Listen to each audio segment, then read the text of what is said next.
ঈদের আর মাত্র দুদিন বাকি, তাই চট্টগ্রামের হাটগুলোতে চলছে পশু বেচা কেনা। কর্ণফুলীর মজ্জারটেক হাট থেকে যোগ দিচ্ছেন রনি দত্ত। রনি।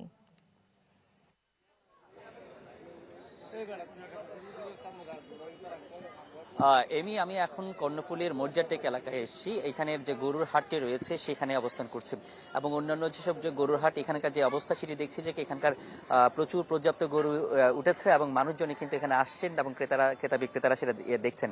তো এই হাটের যে সবচেয়ে যে বড় গরু সেটিকে এটি হচ্ছে সবচেয়ে বড় গরু। এটির নাম রাখা হয়েছে ফনি 2 এটি এবং এটিকে নিয়ে আসা হয়েছে বরিশাল থেকে।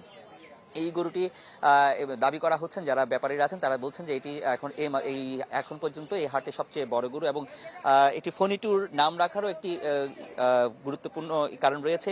এনার যে এই গরুটির আগের যে গরুটি বিক্রি করেছে ফনি 1 সেটি 2019 সালে আসলে ফনির সময় জন্মগ্রহণ করেছিল এবং 2023 সালে এই সাগরিকার বাজারে বিক্রি করা হয়েছিল এবং 2023 সালে এই গরুটি জন্মগ্রহণ করে এবং এটি তারা বরিশাল থেকে এই গরুটি এখন নিয়ে আসে হলস্টিন ফ্রিজিয়ান প্রজাতির এই গরুটি।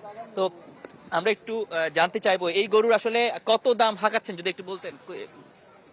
এটার নাম ফনি 2, এটার দাম হাঁকাচ্ছি 10 লাখ। 10 লাখ এবং ক্রেতারা কিরকম সাড়া পাচ্ছেন?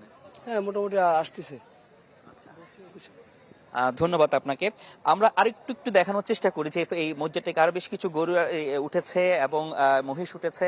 তো এই গরুর বাজারটি আসলে অনেকে আসছেন, ক্রেতা বিক্রেতারা অনেকেই এই গরুগুলো দেখছেন এবং তাদের যে কোরবানির পশু সেগুলো দেখছেন। তবে ক্রেতাদের যে একটি অভিযোগ সেটি তারা যেটি বলছেন যে এবারের দাম কিন্তু একটু বেশি হাঁকানো হচ্ছে, যে কারণে আসলে তারা গরু কিনতে বা তারা আসলে একটু সময় নিচ্ছেন বা তারা আসলে দাম ছাড়ছেন না ব্যাপারীরা, এটি আসলে একটু বলছেন।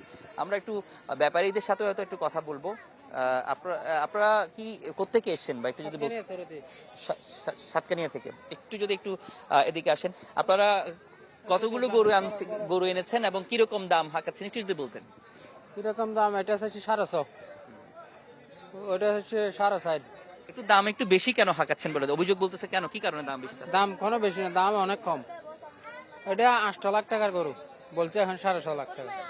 এই জন্য তো এখন কাস্টমাররা কিরকম বলছে? কাস্টমার কিরকম আছে বাজারে? কাস্টমার তো গরু মূল্য অনেক দাম কম।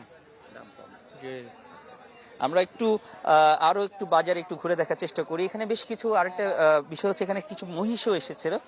সেই মহিষগুলোকে আছে যে কি গোলাপি মহিষ, সেরকমও সেখানে কিন্তু আসলে অনেকেই মহিষগুলো দেখছেন। তো এই গরুগুলো কিন্তু দেখছেন যে এখানে যে ক্রেতা বিক্রেতা তাদের কিন্তু যে কথোপকথন সেটি কিন্তু চলছে। এর মধ্য থেকে আসলে তারা তাদের যে কোরবানির পশুটি সেটি হয়তো তারা সংগ্রহ করবেন। আর আছে মাত্র অল্প 2 দিনই আছে। তো ব্যাপারীরা আশা করছেন এবং ক্রেতারাও আশা করছেন এই 2 দিনের মধ্যেই আসলে তারা একটি গরুর বেচা কেনাটা আরো বাড়বে এবং গরুর যারা ব্যাপারীর দামগুলো আরো কমবে এবং তারা তাদের যে পছন্দের গরু আছে ক্রেতারা তারা সেটি নিয়ে যাবেন। তো এই ছিল এই গরুর হাটের ধন্যবাদ। দর্শক, চট্টগ্রামে কোরবানির পশুর বেচাকেনা নিয়ে জানাচ্ছিলেন সহকর্মী রনি দত্ত।